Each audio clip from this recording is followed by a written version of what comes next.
Are we on? I want to make sure this time. Hey everybody, welcome to campaign recap number 4, take 2. I got about 3/4 of the way through the first attempt at this video and then realized I wasn't recording, so whoops. Anyway, let's go over here to the desktop, where we will close that OBS thing. No one wants to see that. Here is my campaign map. This is the main world of Kasnia. This is like the continent in which everything happens. So to give you a clear idea, this is the Northern Highlands map. This little subsection of this continental map is the Northern Highlands. So you can see this is a fairly large in scale map. This is that Gold Peninsula map you've seen before. Excluding this would be about where the Imperial City was, actually, by the way. We'll get rid of those. And then this is where this is where the Central Plains East and West is, split down the middle. And then I have maps that cover this area, and I am working on a map that covers this area. And I also have maps that cover all of this top area. So a lot of the, oh, nope, don't do that. Thank you. So a lot of the map is actually covered in the local maps, which I think you've seen most of by now. So, covering on what happened last time. Oh, and by the way, this is the first campaign recap that's going to be of like a shorter period of time. So up until now, I've been doing videos that cover about 6.5 months worth of our campaign in 3 videos. So I glaze over a lot of that. I just hit the broad strokes. This will be a little bit more in depth, and maybe it'll hopefully be a video that'll be helpful for players who can't show up and want to know what happened, or anyone who's interested in what's going on in our campaign. So, Matthew, the guy who plays the monk, he is not there that day. Momo's not there that day, and a third guy who plays Jethro, we had sort of a conflict in how I wanted to play the game and how he played the game, and so unfortunately we had to say goodbye to each other in terms of playing D&D together. These kind of conflicts happen. It's nothing to feel too bad about. Not everyone's meant to play together for extended periods of time, and we're not all like you can't take a group of random people and expect to have it be perfectly working out for you 100% of the time. That's crazy. So unfortunately it didn't work out between us, but that's okay. I don't have a problem with him in particular. I just didn't feel like I could play the game and enjoy it while he was a part of my game. Anyway, so these 3 characters aren't there. We decide that instead of having the whole party attack Truffle Dot, where Flax Tree Wing has apparently taken over, that they're just going to stay in the bushes somewhere around here, just about an hour or so north of the city. Or it's actually more of a settlement. It's not even a full town or village. But Truffle Dot, yeah. So they're staying a little bit farther up. I wonder what this fountain pen looks like. No, we don't want that ever. So they're staying a little bit north of it, about an hour up. They're also watching, we say for narrative terms that they're watching the road for the militia to come back down, because the militia is still, to their knowledge, planning on coming down to Truffle Dot to liberate it, like they had been all along. So the party sends this letter to the militia saying, we're going to take over the town for you. Sorry we killed some of your people. We're not very good. Please forgive us. We'll see how that pans out very soon. Roland, the guy who had to leave in the middle of the game last time, unfortunately, he got captured again by bandits. This is sort of a running theme with Roland. He often can't make it to games or has to leave in the middle of games where he is in hostile territory, and it's just kind of narratively appropriate that he happens to get captured instead of just stands there in the middle of a hostile zone. So the running theme right now is if Roland's not there, he usually ends up trapped in a dungeon somewhere. Roland wakes up, actually, next time we play. He wakes up in the basement of the tavern that they slept the night before, that Flax Tree Wing told them about this militia thing earlier. So he ends up in the basement there, being watched by a guard who's getting heavily drunk off the stock. Not a very competent guard. And he eventually frees himself, knocks out that guard, puts him in a barrel, and heads upstairs. He's also weaponless at this point. And then he will arrive upstairs and enter outside when the rest of the party arrives, so that everyone kind of meets up at the same time and it makes sense time-wise. So the party heads to Truffle Dot and attacks. To spare you the details, our barbarian kind of has learned that he isn't completely indomitable, and that when people surround him, he actually can go down. He doesn't actually go down, but he got really close, and I think if he would have had to stay there a moment longer, it would have been real bad for him.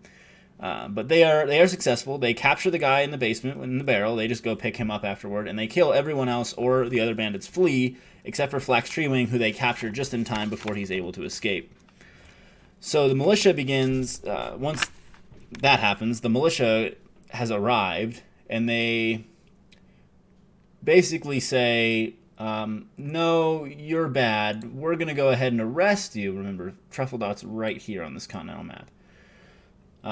As it turns out, one of the members of the militia they killed happened to be the captain's son, unfortunately for them. So he harbors a pretty strong grudge. So they begin to arrest the party, and everyone is put in the back of one of those metal carts. I think they're actually called paddy wagons, but metal carts nonetheless. Then there's Davey, the guy who has that magical teleport anywhere you want to go card, takes it out and teleports the entire party to Redwall, which Redwall is right here.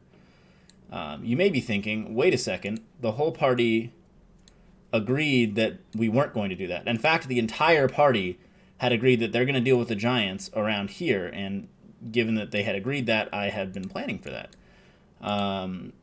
This is sort of the problem when you give a player, or when the party has the ability to teleport anywhere they want. This is when you lose the ability to plan, really. So, and it's when they can surprise you in a way that might negatively impact the game. Now, it is your job as a DM, I feel like, to kind of roll with the punches and and kind of try to expect the unexpected, make everything feel like you've had it planned out all along. That's the important part. But I had like an idea of what was going on here, but now I'm going to plan the whole thing. You might also be thinking, wait a second, this one player made a decision for, 6 other characters, 6 other players.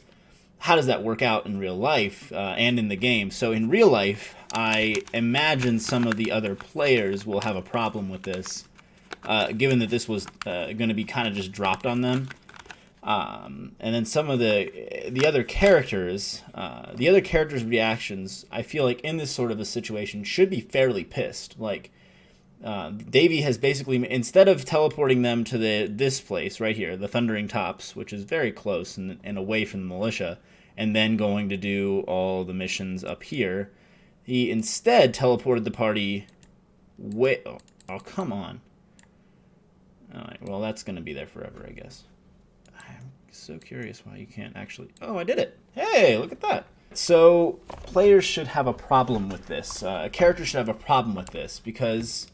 or maybe not. It's up to them. But basically, Davey has made a decision that takes the whole party and forces them into something. Now they're here. This is the Green Sea. Now, this has some stuff going on with it. It's not many people pass that territory. It's basically considered kind of no man's land. Like, no one can go through there. No one goes through there.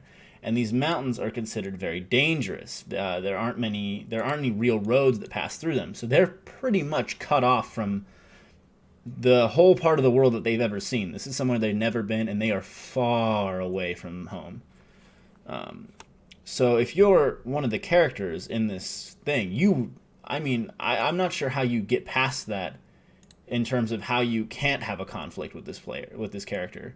I'm very interested to see how that pans out, because this is kind of where you have a chance to be like really embodying like a real character, like part of a real game, as you react to this moment of adversity where the whole party had agreed to do one thing, and then one player has the ability to kind of unilaterally decide against that. And I imagine that's going to piss off some characters. I hope it does, because I really want to see how that goes. Okay, and then once they arrive there, Matthew kind of passes out. He just hits the floor. This is the monk with the weird hand wraps that bleed. Those are cursed items. I think I've mentioned this in a previous campaign recap. He bought them. He knew they were cursed. Everyone knows they're cursed, but he continues to wear them because they give him some bonuses to damage. Unfortunately, and in my game, time matters. I've expressed this early on. Time is going to matter. So I keep track of time, roughly, and in about a month after he put on these hand wraps, this happened. He went unconscious, and a change had been kind of brewing for a while. His skin had been going red, his pupils went away. So this has kind of been a long time coming, but it finally came to a head, and it's unfortunate the player wasn't there, but it kind of makes sense because now they're unconscious. They see that Matthew is a tiefling by the time that they've got the hand wraps off. He is a first-generation tiefling. I know I mentioned in a previous campaign episode that tieflings can be created, and all of them come from Vorukoth. And then maybe not all of them can come from Vorukoth. They can come from corruption. So Matthew is a first-generation tiefling. So we're going to change his stats from being a half-elf, because now he is a first-generation tiefling, which is different than like a late-generation tiefling. They cut off the hand wraps. They scream at the players when they get cut off and try to run away. The hand wraps like bunch up and then start to skitter away, and it's really creepy. And our paladin uses some radiant damage to expunge them, but it's not good. The players arrive at this crystal pool here, which is this whole area right here. This large patch of whatever on the ground is a forest, a massive forest. I think it's the largest. This one might be the largest in terms of surface area, but this is the largest in terms of like kind of scale. The trees here are very large. This is the elvish, this is kind of the high elves' homeland for this entire world.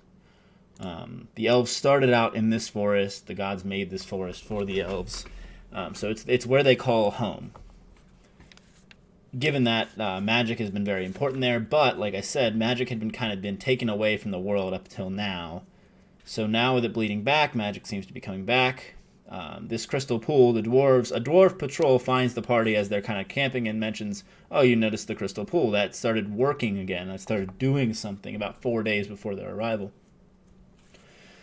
The crystal pool, what it does is it draws out corruption. Now, if you want to steal this from me, the idea is it's a pool that's very clear, very cold.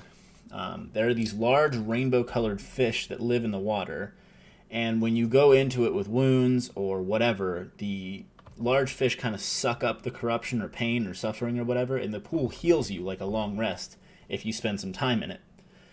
These fish then swim away deeper down, and when I do a location video, I'll talk more about how that pool works. But yeah, these fish seem to be able to draw out corruption. Now you might be thinking, how can they help Matthew? Because they draw out evil, right? So they should be able to help the first generation tiefling. When they put Matthew in the water, you actually through the water you see the half-elf version of him. But when you pull him out, he's a first generation tiefling. It shows you kind of who you truly are, not who you are now. So yeah, the Dwarf Patrol mentions that magic has started to become a problem for them within the last few weeks, that magic seems to be coming back into the surface world, and that it's causing problems. They've had more attacks, more trouble, and the city has been apparently sort of shut. That there's been issues for a long time, and then the city is now closed to all outsiders. Redwall is closed to all outsiders, and the inner city, which I haven't named yet. I had a name, but I'm going to change it because I don't like it. The main capital city of the dwarfs have been completely shut to all non-dwarves and any surface dwarves that want to get in. So there's something going on there. So that's kind of it for this episode. We'll pick up what happens next time. This is going to be kind of a short one, given that not a whole lot happened. And in synopsis, the party attacked Truffledot, freed it, and then Davy teleported them to the front here. It was a short session. I think it was only like a 3 or 4 hour session.